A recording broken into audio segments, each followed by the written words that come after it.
Assalamualaikum ya akhi ya ukhti.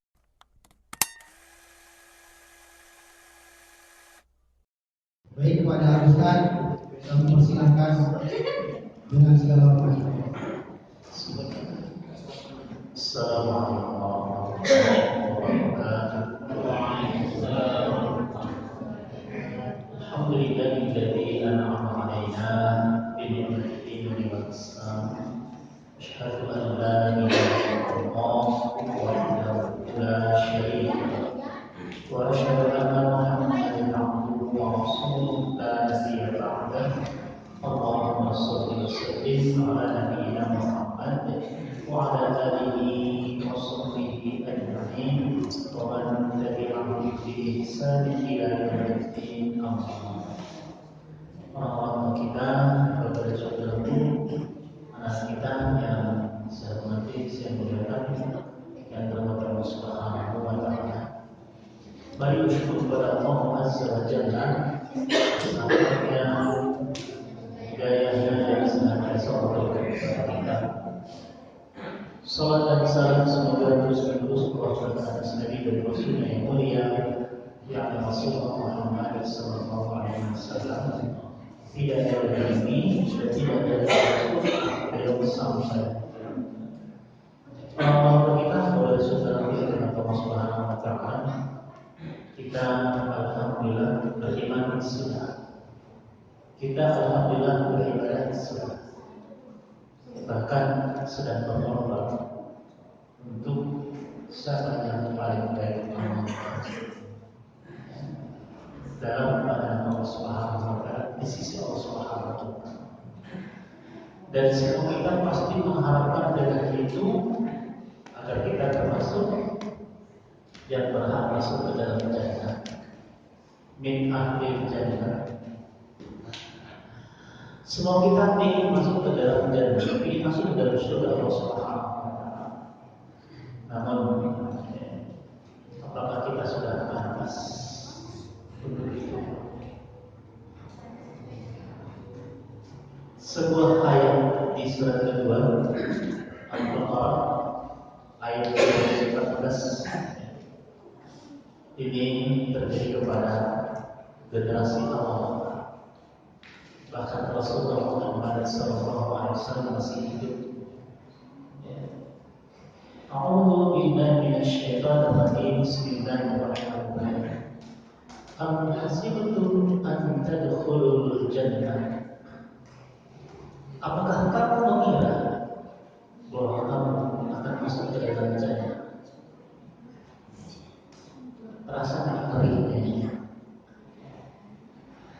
Yang hidup semasa dengan Rasul, bahkan berperang dengan Rasul, masih bertanya seperti itu. Bagaimana dengan kita yang di zaman sekarang?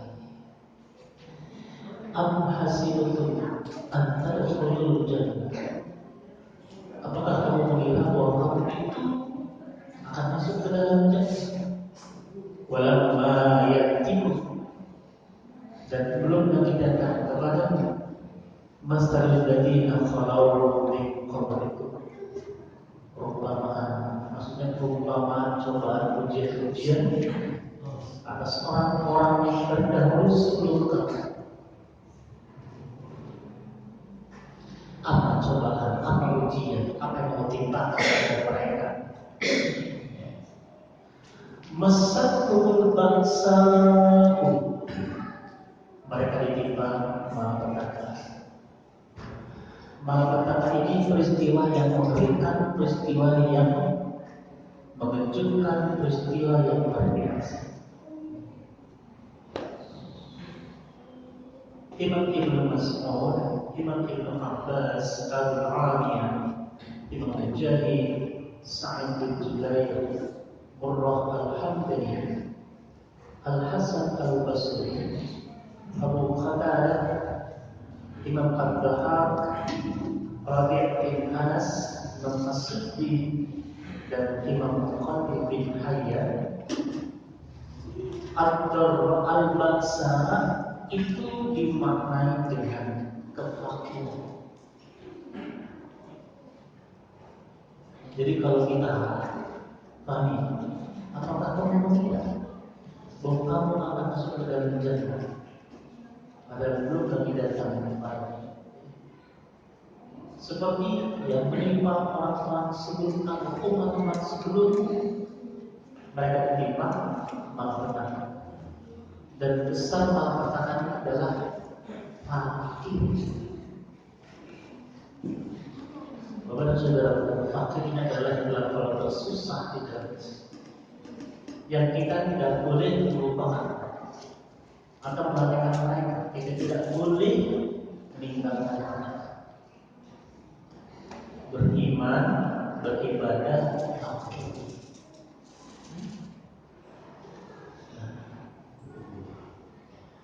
Kita masih belum dalam kondisi seperti itu. Walaupun juga ya Allah takdir Allah Subhanahu wa Ta'ala. Tapi ini bentuk ketika ditanya, apakah kamu mengira akan masuk ke dalam jannah? Kamu belum diuji dengan malapetaka. Kamu belum fakir. Wadurra, dan kamu belum ditimpa kesengsaraan. Beberapa imam besar tadi menafsirkan dengan penyakit. Nanti kaitannya dengan kita semua pernah sakit. Ada sakit yang ringan, ada sakit yang sedang, ada sakit yang parah. Apa indikasi sakit parah ini? Sampai kita tidak bisa lagi beribadah sebagaimana mestinya secara sempurna. Kalau masih bisa salat itu berdiri walaupun agak pincang, kalau sekarang salat itu sudah duduk dan sudah berdiri, masih alhamdulillah. Bukan karena kita sakit dan salat berbalik. Dan memang hari ini sudah beberapa waktu ya, seorang pimpinan nanti salah kita itu sakit, sudah pernah kemarin nggak bisa duduk, hanya bisa tayang. Tapi tadi pagi tahan ketika kita berbagi ilmu di sini dapat informasi, alhamdulillah sudah bisa duduk dari pagi. Artinya apa? Penyakit yang berat sehingga tidak bisa bersyukur dan hanya bisa tayamum. Bersyukur masih bisa tayamum. Pak, apa lagi level di bawah itu? Ditayamumkan. Pernah kita ditayamum? Karena kita lagi anak kita untuk level ketiga di sana. Terus sampai yang berat. Nah, penyakit ini juga bermacam-macam. Ada sifatnya individu, ada sifatnya wabah. Nah, hari ini kita dilanda dengan penyakit gagal ginjal pada usia anak-anak. Nah, masih anak-anak gagal ginjal. Berat. Sangat berat bagi anak-anak yang masih lemah lagi. Nah, wazulzilu, dan umat terdahulu itu dengan keimanannya, dengan beribadah membela nabinya, zulzilu, digoncang. Zulzilu kalau zilzal itu goncangan pada bumi. Tidak zulzilatil ardi, zilzal, goncangan, segoncang banyak. Wazulzilu, dan mereka umat terdahulu digoncang termasuk imannya. Pak, di saat sakit gak baik-baik. Kalau sakit seminggu gak baik-baik, masih kuat imannya. Bapak yang pernah sakit dan masih beriman bisa. Tapi kalau sudah 10 hari, setengah bulan, 1 bulan baik-baik, bisa goncang lagi, muncul bisikan ke dalam dada. Fulan, kau beriman, kau rajin beribadah, kau rajin berjamaah, kau sedekahkan, harta, engkau bersihkan hartamu dengan zakat. Engkau berinfak bahkan engkau berwakaf. Tapi lihatlah ketika sakit, datang pun kawanmu cuma datang, bahkan berdoa. Dan yang lebih parah lagi adalah lihatlah sekarang kamu sakit ke rumah dan Tuhan tidak menyembuhkan. Ini bahaya sekali. Bisikan dari iblis dalam rumah goncang, diuji. Nah, maka ketika kita berkunjung ke rumah sakit, apakah karena memang tugas kita di sana memberikan bimbingan rohani, atau juga ketika melihat orang-orang yang sakit, tergeletak, opname, itu kebanyakan gelisah. Beberapa lima hari. Pekan depan kita datang lagi, masih situ lagi. Baik.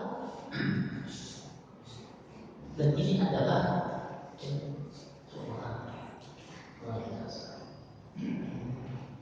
Sakit yang belum selesai, gelisah, itu goncang.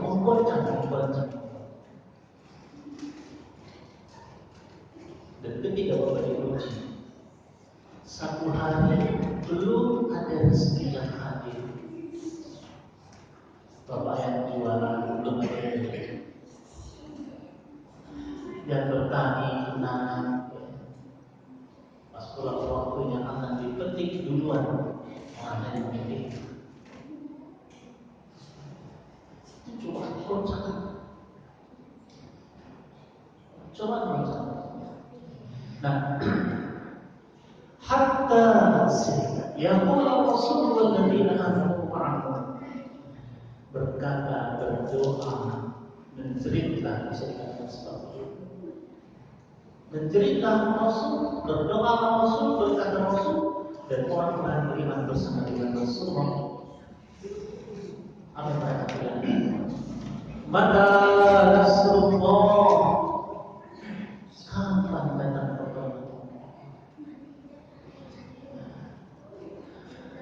Ayat ini berkaitan dengan perang Khandaq atau perang Ahzab di bulan Syawal tahun 5 Hijriah. Banyak riwayat menjelaskan tentang perang ini, perang yang luar biasa.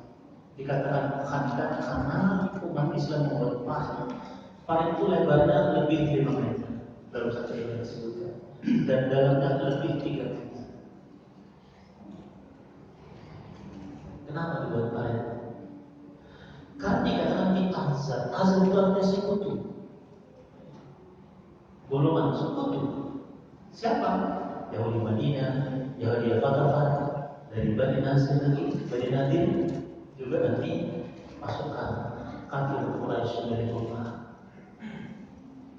Dan ulama menegaskan jumlah mereka itu, jumlah Ahzab sekutu Yahudi itu 10.000 orang tentara waktu itu. Tapi Syekh Wahbah As-Suhaili mengatakan 15.000. Sementara pasukan Islam 3.000. Jadi bisa kita pikirkan, ketika kita adalah satu pasukan waktu itu, kita ada di sana. Menghadapi pasukan musuh yang begitu banyak, 1/3 atau 1/5.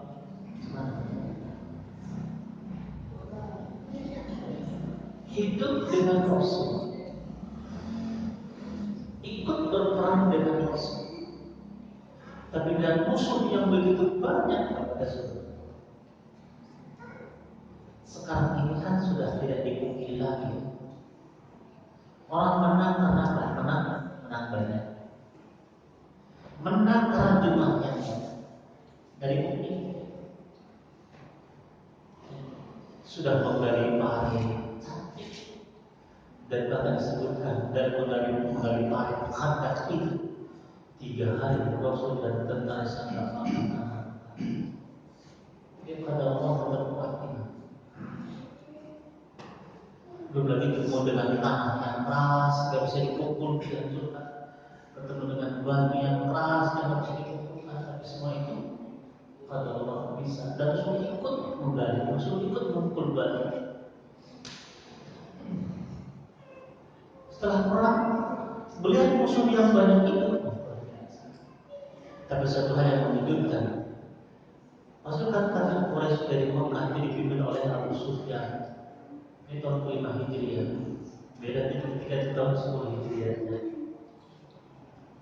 Abu Sufyan terkejut dengan adanya Farid yang ingin maju, sehingga menyulitkan mereka untuk.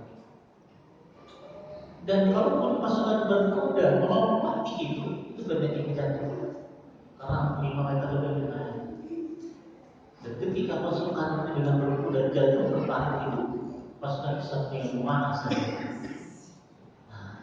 Ingin mana saja. Banyak yang korban, banyak yang korban. Musuh banyak yang korban.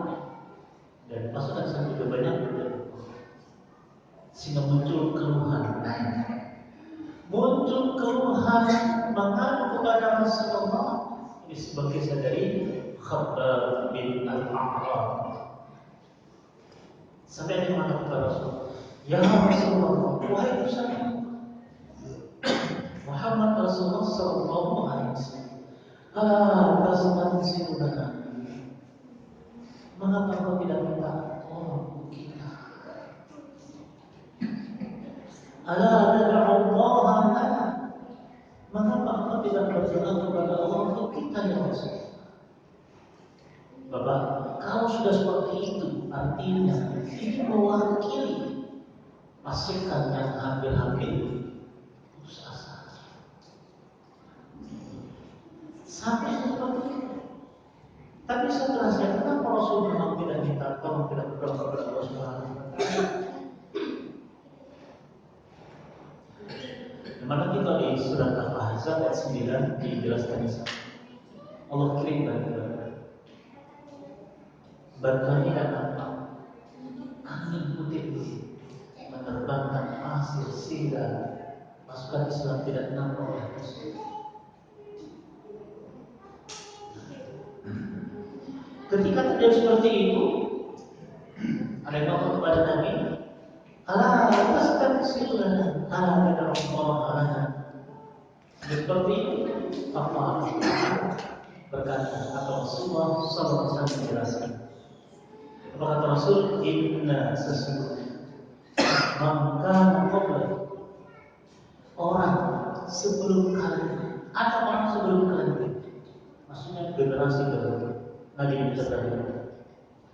Karena ahaduhum, ada seorang dari umat yang terdahulu, umat terdahulu, yud'u min syarr ala mafarati ra'si. Karena beriman membela nabinya, oleh kaumnya diletakkan gergaji di tengah belah kepalanya.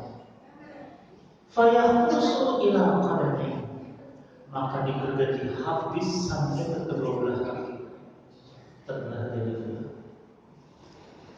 Begitulah pertanyaan. La yusrifuhu dzalika anni, tidaklah itu berubah dia dari agama din tauhid yang dibawa oleh Rasul. Kemudian wa yusutu, dan ada juga yang disisir bi amsatil hadid, dengan sisir yang terbuat dari besi. Sisir kita sisir dari plastik. Kalau ada yang dari kayu tapi tidak tajam. Tapi ini dari besi. Sisir tadi disisir karena dikatakan kepada tubuh, dan itu memisahkan ma baina lahmihi wa 'azmihi. Disisir, lepaslah daging dan terpisah dengan tulang.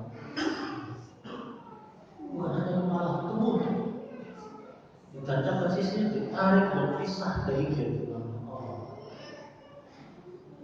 La yusrifu dzalika anni, itu tidak mengubahnya pendiriannya dengan agama tauhid Islam.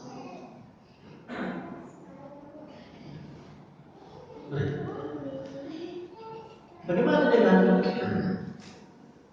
orang yang tadi melakukan seperti itu. Summa kemudian Rasulullah berkata, wallahi demi Allah, la yutimmanna Allahu hadzal amr. Sungguh Allah akan menyempurnakan perkara ini. Rasul sudah mengatakan Allah setiap berkaitan dengan Allah itu diimani. Sungguh Allah telah menyempurnakan agama Islam ini. Apa indikasi sempurna? Hatta sini yasirul rakib, berjalan seorang yang berkendaraan min San'a, dari San'a. San'a ini mana? San'a ini adalah ibu kota Yaman dulu zaman kota yang ramai, kota yang luar biasa. Ila Hadramaut, sampai ke Hadramaut. Jadi ada orang berkendaraan dari ibu kota Yaman San'a sampai ke Hadramaut. Hadramaut ini juga pada hijau yang masih di Yaman juga, tapi di Lebanon.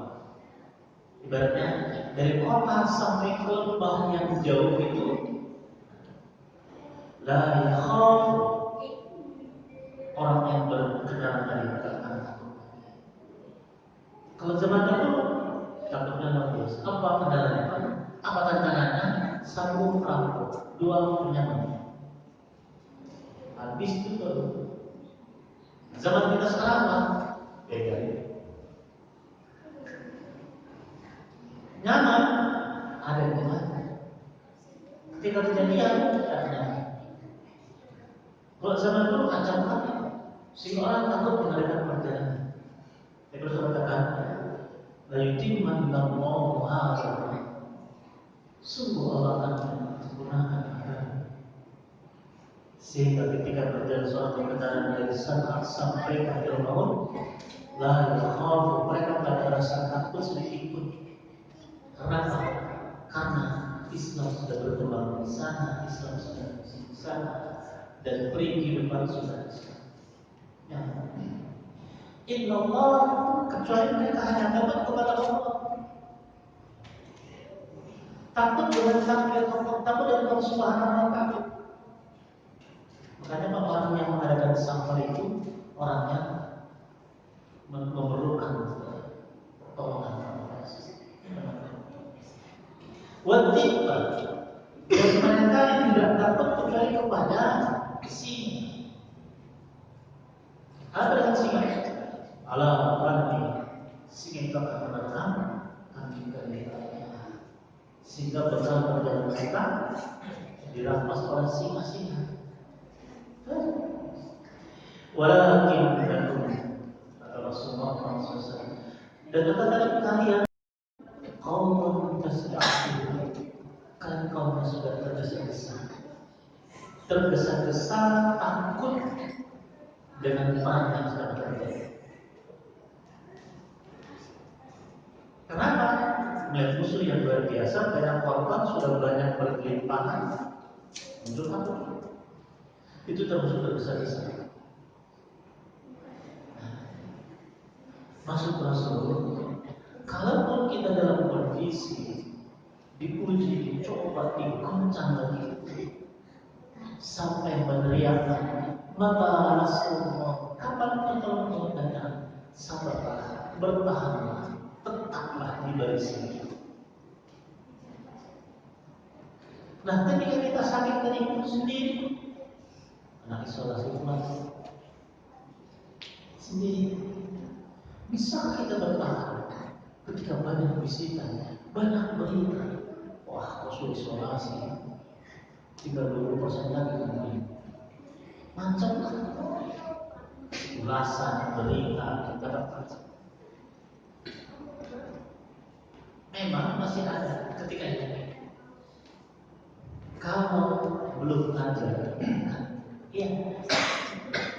Tapi dalam kondisi ketika menyaksikan main berlimpah dalam antara penglihatan mata dengan kejernihan berpikir dan hati yang tetap kepada Allah, sama ya.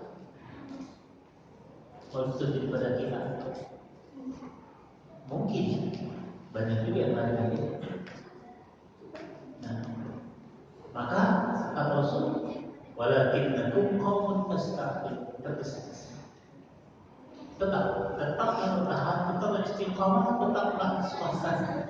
Ketika pun kita sakit dan tak sembuh-sembuh, justru semakin kuat berbuat kepada Allah Subhanahu wa Ta'ala. Serahkan semua kepada Allah Azza wa Jalla. Ya Allah, aku sakit. Sungguh Engkau Maha, Engkau Maha menyembuhkan segala penyakit. Dan saat ini sakitku belum sembuh. Aku berpasrah kepada. Ingat Nabi Ayub berkata dalam Al-Quran, Rabbi anni massani dhurru wa anta arhamur rahimin. Sakit bertahun-tahun dan baik-baik dengan istri yang sudah.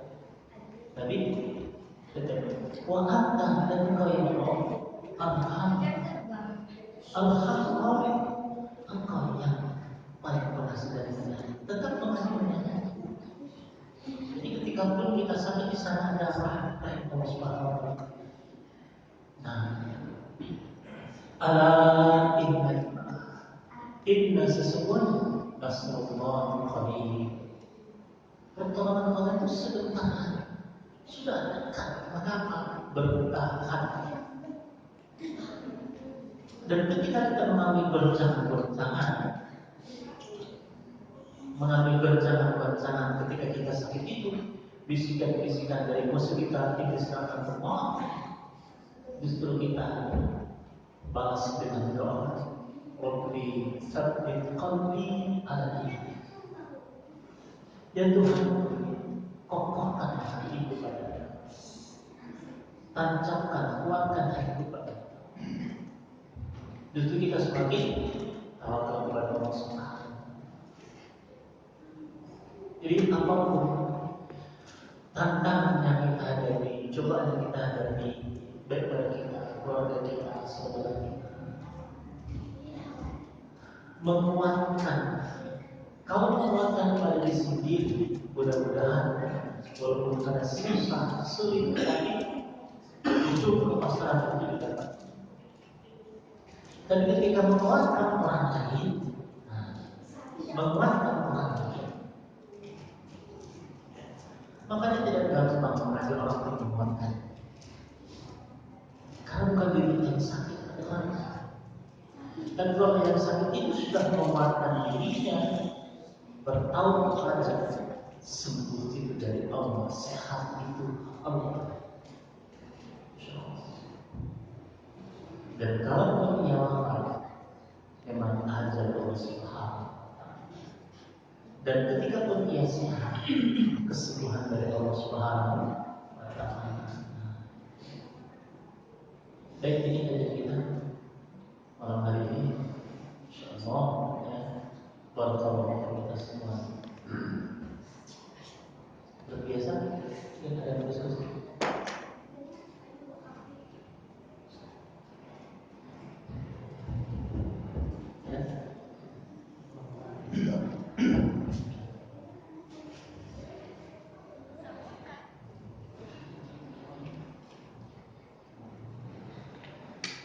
Ada yang sakit Pak?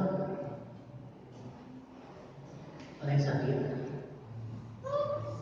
Berarti sehat semua. Alhamdulillah. Kecuali sakit kanker ya. Itu juga cobaan Pak. Belum sangat terbatas.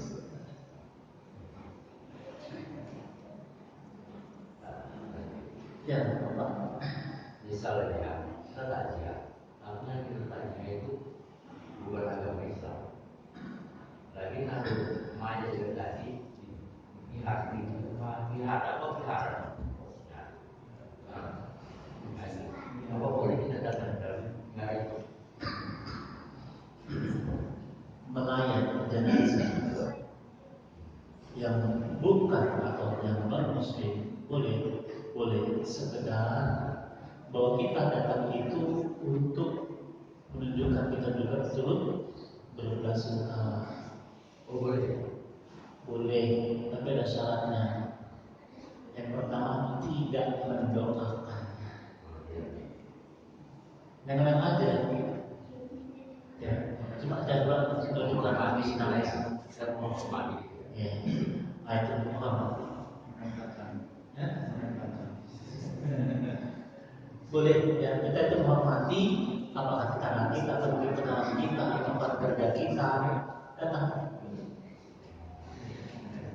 Kalau kita ucapkan sama yang masih hidup sabar ya boleh.